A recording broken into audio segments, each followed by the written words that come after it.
সুবিশাল অটোম্যান সাম্রাজ্যে যে কজন নারী ভালোবাসা ও সুলতানের উপর প্রভাব বিস্তার এবং নিজের ব্যক্তিত্বের কারণে স্মরণীয় হয়ে আছেন, তাদের ভেতর হুররাম সুলতান ছিলেন অন্যতম।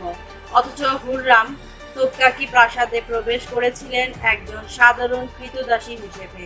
হুররাম তার নাম ছিল না, সুলতান সোলাইমান তাকে ভালোবেসে এই নামে ডাকতেন। হুররাম নামের অর্থ হচ্ছে যে আনন্দ দেয়। ব্যক্তিত্ব, সহজে মিশে যাওয়ার ক্ষমতা আর মিষ্টি হাসি দিয়ে সত্যিকার অর্থে তিনি জয় করতে পেরেছিলেন সুলতান সোলাইমানের মন। তার আগমন এমনকি বদলে দিয়েছিল সুলতান সোলাইমানের জীবনের মোড়। এসবের আড়ালে অনেকের কাছে তার পরিচয় ছিল বিপজ্জনক একজন নারী, যার সংস্পর্শে আসলে ধ্বংস নিশ্চিত। নাটকীয় উত্থানে ভরা তার জীবন, ভাগ্যহত ক্রীতদাসী, এরপর সুলতানের হেরেমের ঠাঁই, 200 বছরের অটোম্যান ঐতিহ্য ভঙ্গ করে সুলতানের সঙ্গে বিয়ে, অতঃপর সেই সময়ের সবচেয়ে ক্ষমতাধর নারীতে পরিণত হওয়া। তার জীবনকে ঘিরে অটোম্যান সাম্রাজ্যের আনাচে কানাচে দূর অতীতের দিনগুলোই যেমন গল্পের আসর জমত, আজও ইতিহাসবিদ, লেখক ও সাধারণ মানুষের কাছে তার জীবনী সেই একই রকম আবেদনময়।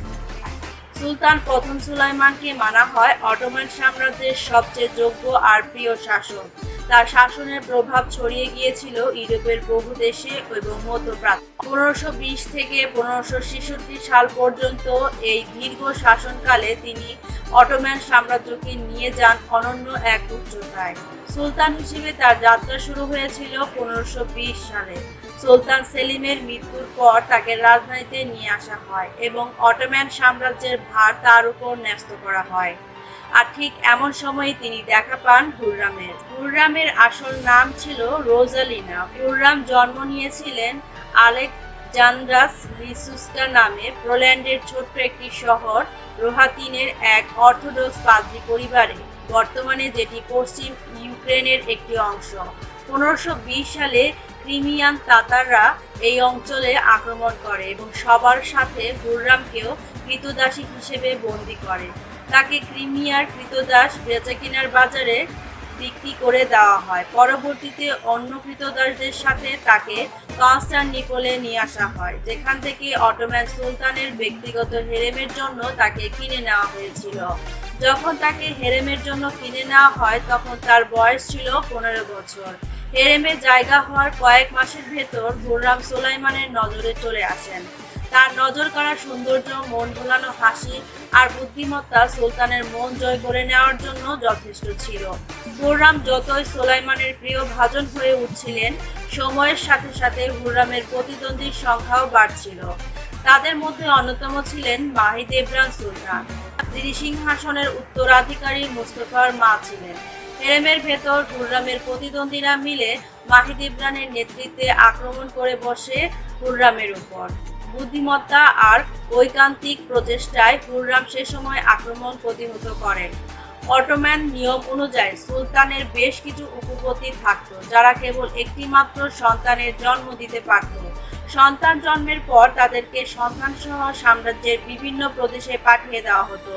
একটি মাত্র সন্তান জন্ম দেওয়ার অধিকার বেঁধে দেওয়া হয়, যাতে উত্তরাধিকারীর লড়াইয়ে ভাইয়ের হাতে ভাইয়ের মৃত্যু না ঘটে। অতীত অভিজ্ঞতা বলে এরকম পরিস্থিতিতে অটোম্যানরা বারবার পড়েছে, যার কারণে সাম্রাজ্যের ভবিষ্যৎ হুমকির মুখোমুখি হয়েছিল। সুলতান সুলাইমানের দুইজন উপপত্নী ছিল, গুলফাম ও মাহিদেবরান। কিন্তু হুররামের বেলায় এসে সুলাইমান সাম্রাজ্যের 200 বছরের নিয়ম ভঙ্গ করে তাকে বিয়ে করেন। সবচেয়ে মজার ব্যাপার হলো, উপপত্নীরা একটি মাত্র সন্তান জন্ম দিতে পারলেও হুররাম ছিল 6 সন্তানের মা। তাদের ভেতর একজন ছিল মেয়ে।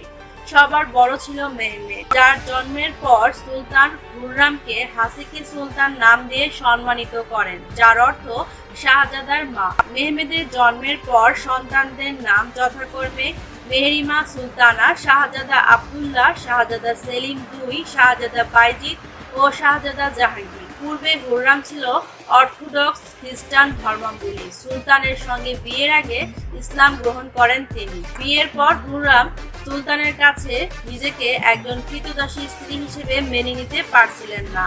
ক্রীতদাসী হিসেবে সুলতানের ব্যক্তিগত সম্পত্তি হয়ে থাকাটাকে নিজের জন্য অপমানজনক ভাবছিলেন তিনি। সুলতানকে এ ব্যাপারে অনুযোগ করেন হুররাম। স্ত্রী হিসেবে সেটাকে হুররামের জন্য যথেষ্ট অপমানজনক ছিল। সুলতানও বিষয়টি অনুধাবন করে তাকে দাসত্ব থেকে মুক্ত করে দেন। এই বিয়ে এবং সুলতানের ব্যক্তিগত সম্পত্তি থেকে মুক্ত হওয়ার মাধ্যমে অল্প সময়ের ভেতর হুররাম প্রাসাদের সবচেয়ে গুরুত্বপূর্ণ ব্যক্তিদের একজন হয়ে ওঠেন। শুধু স্ত্রীর পূর্ণ মর্যাদার জন্য নয়, হুররামের বুদ্ধিমত্তার জন্যই সম্ভব হয়েছিল সেটি। প্রাসাদে জায়গা পাওয়ার পর থেকেই তিনি তুর্কি ভাষা এবং ব্যাকরণ দক্ষতা অর্জন করেন। রাজপ্রাসাদের নিয়ম কানুন এবং সামাজিকতার মতো বিষয়গুলো সহজেই আয়ত্ত করে নেন হুররাম, যার কারণে সৌন্দর্যের সঙ্গে পাল্লা দিয়ে সুলতানের চোখে নিজেকেও আরো যোগ্য করে নেন তিনি। অটোম্যান রীতিনীতিতে এর আগে কোনো নারী সুলতানের এতটা কাছাকাছি আসতে পারেনি, তাই হুররাম আর সুলাইমানের সম্পর্কের ব্যাপারে সাম্রাজ্য জুড়ে কথাবার্তা চলতে থাকে। তাদের কাছে এমন ঘটনা ছিল অপ্রত্যাশিত এবং নজিরবিহীন। সুলতান সুলাইমানি একমাত্র সুলতান যিনি কেবল একজন নারীর প্রতি বিশেষভাবে দুর্বল ছিলেন। হুররামের প্রতি তার ভালোবাসা হুররামকে নিয়ে যায় অনন্য এক সম্মানের জায়গায়, যেটা সচরাচর দেখার সুযোগ হয় না কারো। তবে এইসবের জন্য হুররাম নিজেকে একটু একটু করে তৈরি করে নিয়েছিলেন।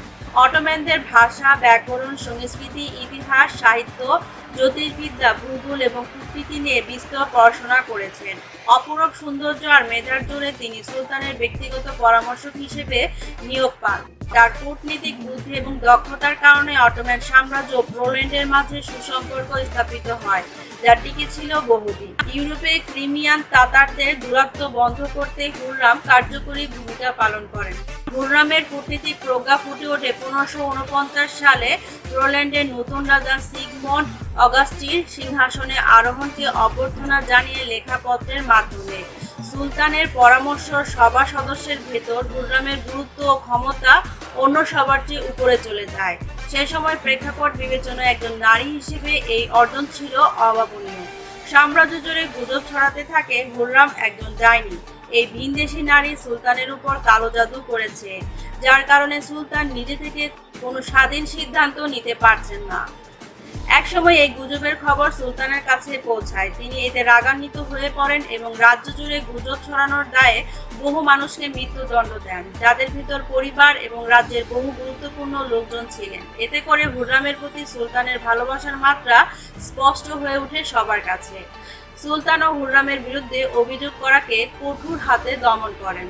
সুলতান সুলাইমান প্রায়ই হুররামের জন্য কবিতা লিখতেন, যেগুলো হুররামকে তিনি উপহার দিতেন।